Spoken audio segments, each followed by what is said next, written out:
Welcome, my friends, to a place where we share inspiration and positivity. Welcome, everyone, to our latest video where we'll be exploring First All-Union Turkological Congress.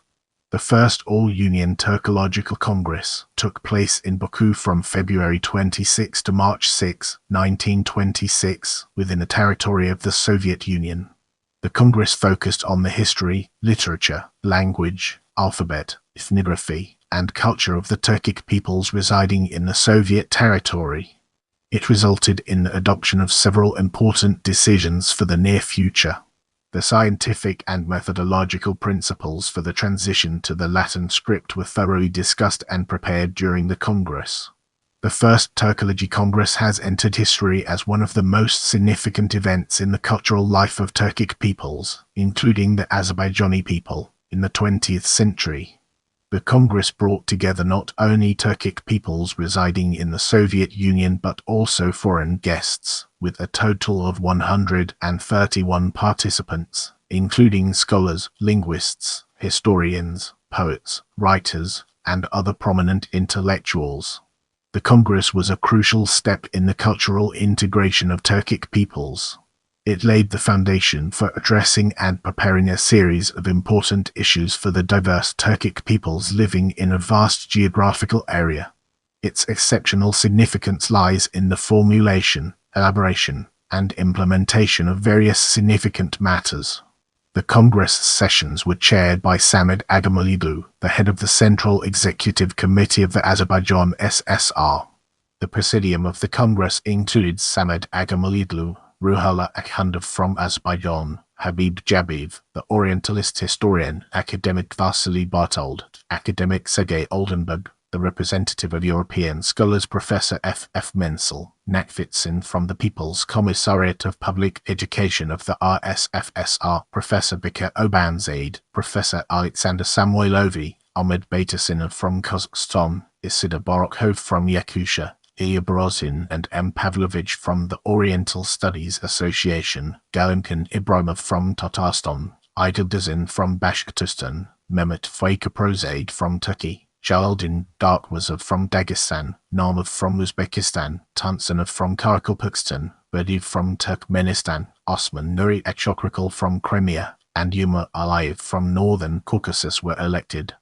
Ali Bey Husinzade, Bang, Mustafa Guliyev, academic Nikolay Mar, Anatoly Lunacharsky, and Thomson became honorary members of the Presidium of the Congress. Over 100 of the participants were later accused of pan-Turkism and faced repression. A majority were imprisoned or killed. The significant outcome of the Congress, the transition of Turkic peoples to the Latin script, was abolished in 1939. And a mass switch to the Cyrillic alphabet was implemented for the Turkic peoples residing in the Soviet Union.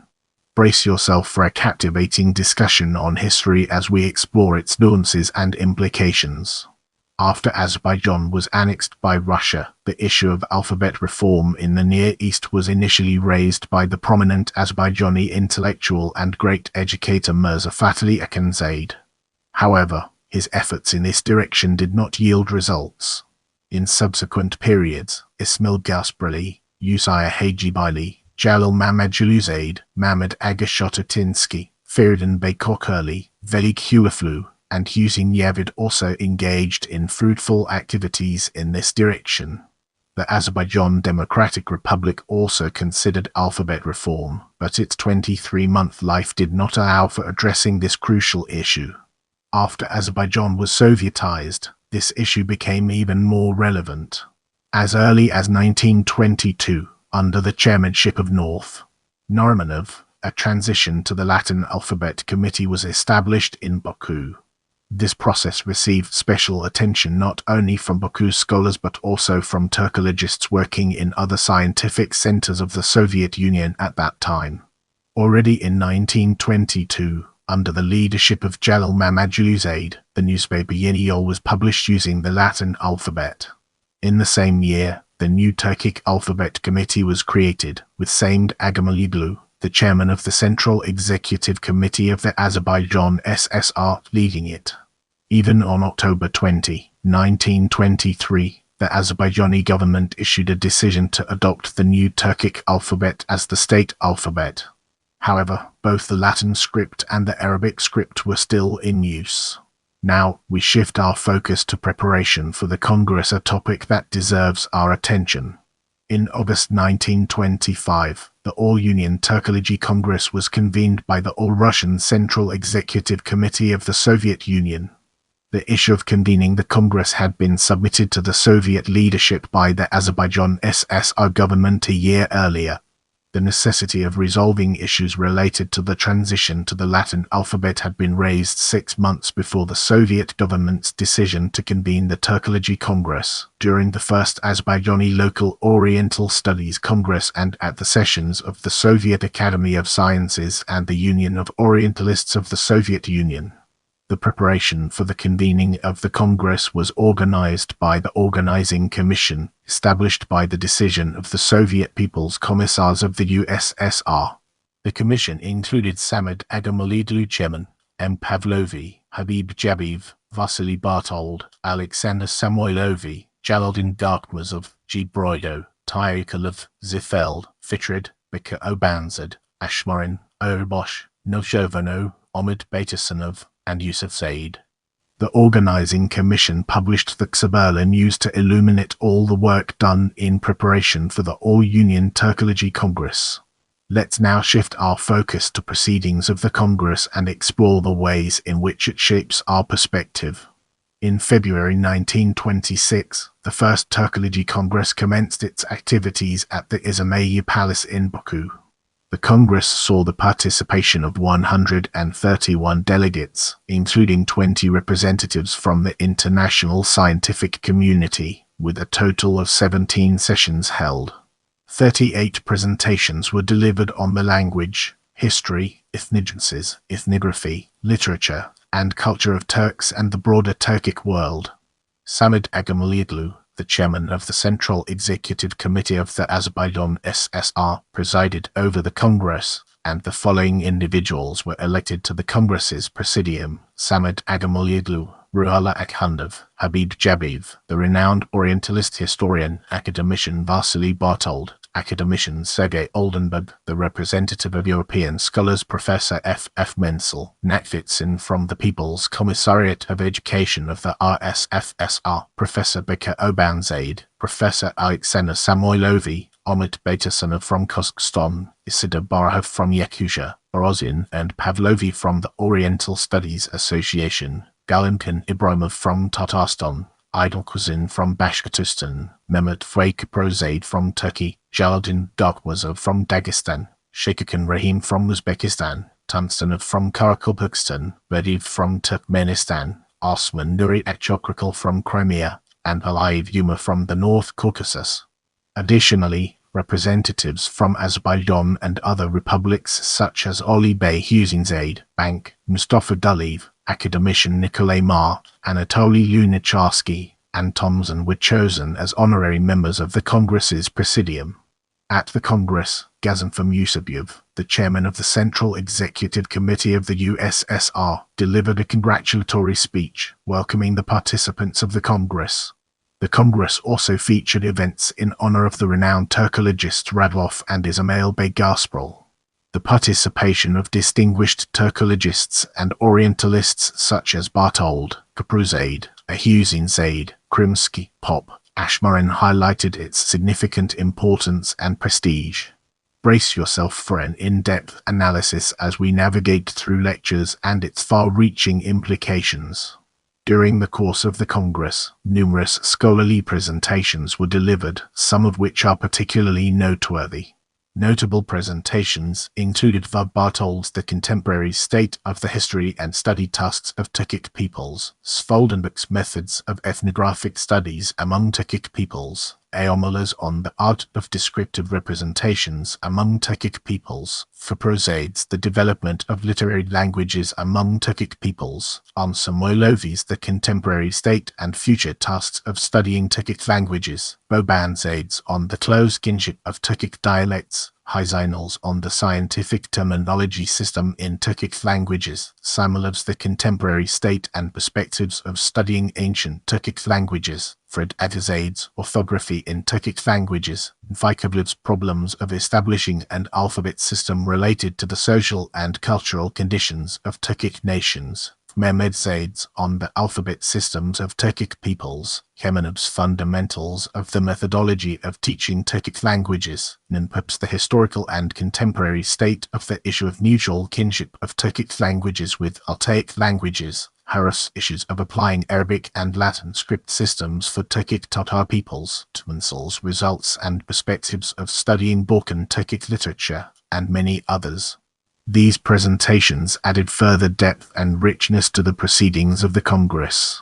During the Congress, the theoretical perspective of the remarkable phonetics scholar Lev Shaba's presentation on the basic principles of orthography and their social significance was particularly noteworthy.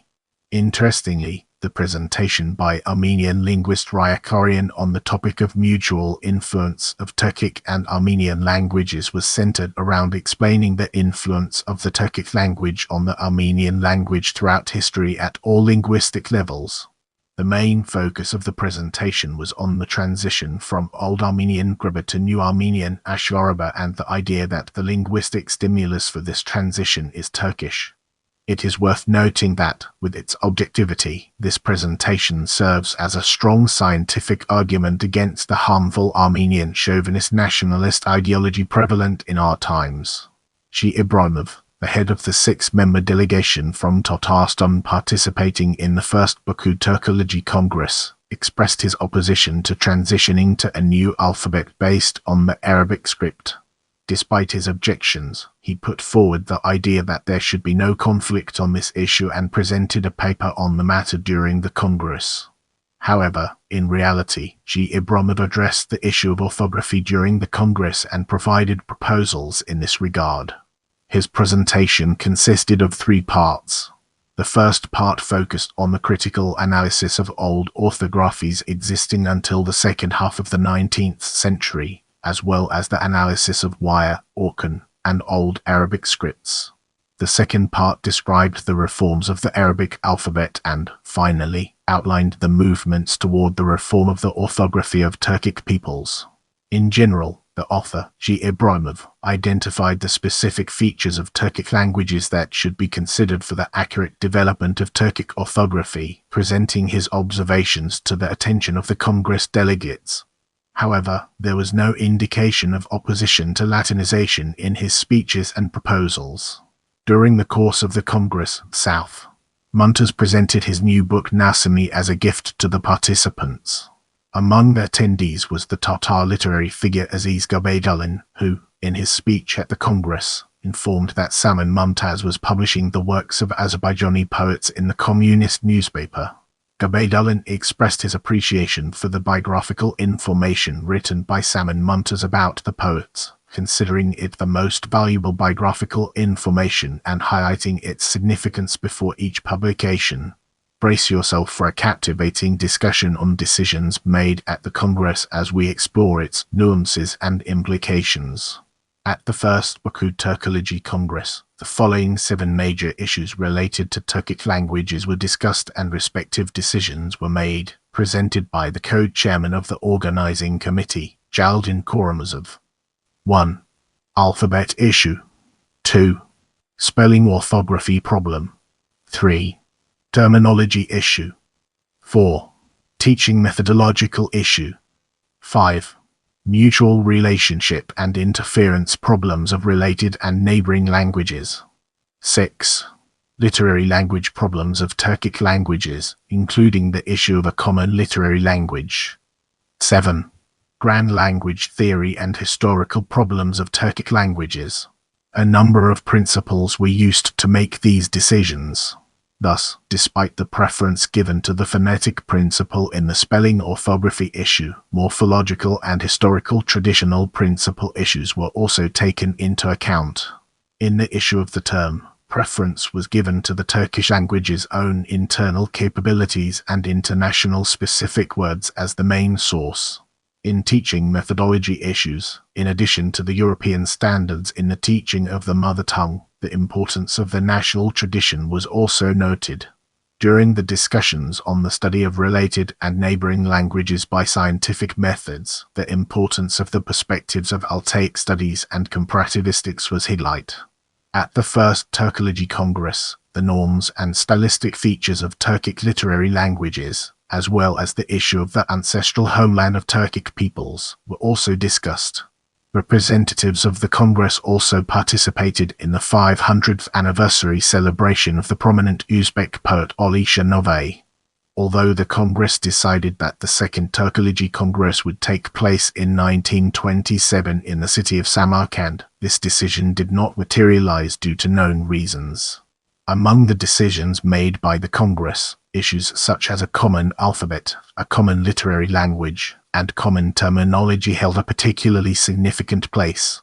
Let's now turn our gaze towards result and explore the fascinating connections it has to offer. In 1923, despite the adoption of the new Turkish alphabet as the state alphabet in Azerbaijan, it was only after this Congress that the official transition to a unified Latin script alphabet took place. Before that, the Arabic script was widely used throughout the Republic's territory. Based on the decisions of the Congress, on January 1, 1929, the Soviet government officially banned the use of the Arabic alphabet. A large-scale book-burning campaign was also conducted with the aim of eradicating this script from memory. By the decision of the Congress, in other Turkic republics that joined the Soviet Union, the Arabic alphabet was replaced by the Latin script. In some Turkic republics, this transition occurred earlier. For instance, on July 3, 1927, the party organization of the Tatarstan Republic officially announced the transition to the new alphabet Tatar, JLF. 5 years after Azerbaijan SSR switched to the Latin script, the Republic of Turkey also adopted this alphabet. So, as a result of the Congress's decision, all Turkic republics' territories used the Latin script from 1929 to 1939. However, in the late years, the leadership of the Soviet Union initiated efforts to replace the Latin script. In 1939, a decision was made to use the Cyrillic alphabet in the national republics of the USSR. According to the official explanation, the transition from the Latin alphabet to the Cyrillic script was covered by the general desire of the workers. With our foundation established, it's time to explore the fate of the Congress participants and its relevance to our overarching theme. In the late years, many participants of the Congress were accused of pan-Turkism, nationalism, counter-revolutionary activities, subjected to repression, and some were killed. Among them were figures like Ruhollah Akhundov, Alexander Samoilovi, Jalaluddin Darkmazov, Bekir Obanzade, Osman Echokrakal, Ahmed Beytasanov, Saman Mumtaz, Isidor Bayahov, Henfi Zainal, Hikmet Javidzade, and others. In general, over 100 participants of the Congress faced various forms of repression. As we move forward, let's uncover the untold stories and fascinating intricacies of memory. Immediately after the Congress, a documentary film about this historic event was produced in Azerbaijan. The film, titled First Turkology Congress, was released in 1926. It discusses the First Turkology Congress held in Azerbaijan for the first time worldwide. The film features the participation of Samad Agamalidlu, Gafam Yusubikov, Ali Bey Husinzade, and Husin Yavid. The movie highlights the proceedings of the Turkology Congress, the adoption of the new Latin alphabet by Turkic peoples, and the unanimous decisions made by the Congress on issues related to the literature and language of Turkic peoples. On April 28, 1976, the Second Republic Conference of Young Philologists on the theme Current Problems of Turkmen Philology was held at the Magdamili Institute of Language and Literature of the Academy of Sciences of Turkmenistan, dedicated to the 50th anniversary of the First Turkology Congress. The legal status of the First Turkology Congress in Baku gained national significance in Azerbaijan for the second time in the 20th century after the restoration of its state independence. On November 5, 2005, President Ilham Aliyev of the Republic of Azerbaijan signed a decree on the celebration of the 80th anniversary of this significant historical event, which occurred after the restoration of the country's state independence. In accordance with that decree, an international conference dedicated to the 80th anniversary of the First Turkology Congress was held in Baku in 2006. After 90 years, the state-level celebration of the 90th anniversary of the First Turkology Congress took place in Azerbaijan. President Ilham Aliyev of the Republic of Azerbaijan signed a decree on February 18, 2016, to ensure the state-level commemoration of the 90th anniversary of the Congress. The decree highlighted that by the end of the 20th century, with the restoration of Azerbaijan's state independence, the official status of the Azerbaijani language as the state language was firmly established, creating a favorable ground for the successful implementation of decisions and recommendations previously put forward by the Turkology Congress in modern conditions. The decree emphasized the formulation of new concepts in Turkology research, the recognition of Azerbaijan as one of the influential centers of Turkological research on a global scale, and the creation of a theoretical and scientific framework for the cultural and spiritual unity of Turkic peoples. The achievements gained also symbolize respect for the memory of distinguished Turkologists who became innocent victims of repression shortly after the Congress, and they highlight the success of the organizational work of the Congress in a short period. In accordance with the tasks arising from the decree, a plan of events for the commemoration of the Jubilee at the Azerbaijan National Academy of Sciences has been prepared. On March 3, 2016, a joint meeting of the Humanities and Social Sciences divisions was held under the chairmanship of the first Vice President of the Azerbaijan National Academy of Sciences, Academician Isa Habibaly. During the meeting, instructions were given to the relevant institutes and organizations regarding the proper celebration of the 90th anniversary of the Turkology Congress, and discussions were held on the planned activities in this direction. On November 14 and 15, 2016, an international conference dedicated to the 90th anniversary of the First Turkology Congress was organized in Baku. Prior to this, various events commemorating the 90th anniversary of this significant historical event were held in the institutes and organizations of the Azerbaijan National Academy of Sciences, Baku State University, the Azerbaijan Independence Museum, and in Turkey. If you want to see more videos like this, make sure to subscribe and turn on notifications.